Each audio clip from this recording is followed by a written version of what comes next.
Les enfants retournent à l'école la semaine prochaine, on le disait. Et depuis le début de la semaine, on a ressorti les vestes et les chandails à manches longues. Ça veut dire que bientôt, ça va être le début des tâches automnales. L'une d'elles pourrait être d'acheter et d'installer un abri d'auto. Et on va en discuter avec Mathieu Boulay, journaliste au Journal de Montréal, qui a travaillé sur le sujet. Salut Mathieu. Salut. Plaisir de te retrouver à l'émission. Moi également. Ce matin, dans le journal, on lisait ta recherche sur le magasinage d'un abri de tempo, d'un abri d'auto, et des conseils que tu nous donnes. D'abord, il n'y a pas de neige à l'extérieur. Ça paraît contre-intuitif d'en magasiner un. Ouais. Est-ce que c'est le bon moment? Oui, tout à fait, parce qu'on est hors saison. Et quand on est hors saison, c'est là qu'on retrouve des rabais. Comme on retrouve chez Canadian Tire cette semaine, avec 150 $ de rabais sur un abri d'auto. Mais aussi, on peut également trouver d'autres rabais ailleurs. Il faut vraiment magasiner son abri d'auto parce que, évidemment, c'est de trouver le bon abri qui va vraiment bien cadrer avec vos besoins. Ouais. Parce que si on a deux autos, ça prend plus de place, ça prend un bon mesurage de votre course, ça prend également... regardez votre budget également. Parce que... Et là, on regarde les budgets, on a le tableau des prix. Là. Ça va de 300 $ pour la marque Tempo. Chez BMR, on saute à 400 $. Et chez Canadian Tire, c'est une marque bien connue, Shelter Logic, à 400 $. Donc, pour un abri simple, pour un véhicule, c'est entre 300 et 400 $ en rabais, Mathieu. Oui, tout à fait. Et surtout, avant les taxes. Et là, on calcule les taxes, on n'est pas loin de 500 $. Et quand on veut un abri double, on parle pratiquement de 1000 $.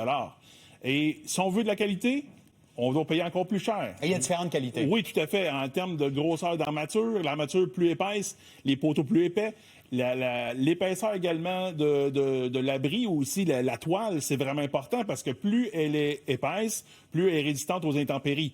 Donc, évidemment, plus épais, avec des armatures plus importantes, donc plus facile de résister aux hivers québécois. Si on est à Sept-Îles, on n'aura peut-être pas le même abri qu'à Montréal. C'est ça. Comme ça. Acheter usagé, Mathieu, tu as fouillé le sujet. Est-ce que c'est une bonne idée? Je l'ai déjà fait. J'ai déjà acheté un abri temporaire sur Marketplace. J'ai été chanceux. Il était parfait. Mais on a quand même des conseils. Il ne faut pas faire n'importe quoi. Exactement. Il faut vraiment regarder l'armature, savoir s'il y a de la rouille après. Regardez si les vis sont en bon état. Est-ce qu'on a toute la quincaillerie? Exactement. Est-ce qu'on a les ancrages au sol également? Et évidemment, regardez la toile.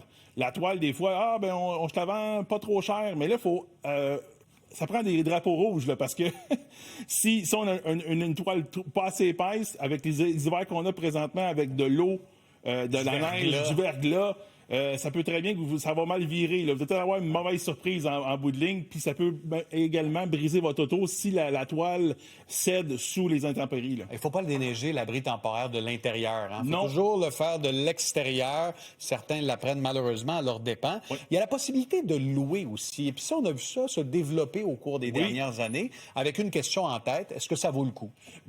Je me dirais, moi, pour mes parents, par exemple... On les salue. Oui, on les salue. Et je dirais que ça vaut la peine parce que c'est un clé en main. Ils viennent avec toutes les armatures, ils viennent tous avec les ancrages. Ils vous le montrent, démontrent. C'est un clé en main. C'est magnifique. Oui, ça coûte plus cher, mais souvent, les abris sont de bonne qualité.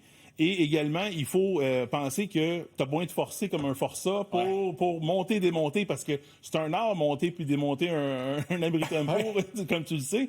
Je pense que ça m'a pris 4 heures la dernière fois. C'est ça. Et peut-être plus. Et on peut pas le faire tout seul. Ça prend tout le temps du jus de bras là, familial habituellement, là, enfant ou femme ou conjoint. Là. Exactement. C'est fort intéressant. Oui. Si on veut lire le résumé complet, c'est sur le site web du Journal de Montréal et de Québec et dans les pages du journal également. Mathieu, on se dit à très bientôt. Merci beaucoup. Merci beaucoup.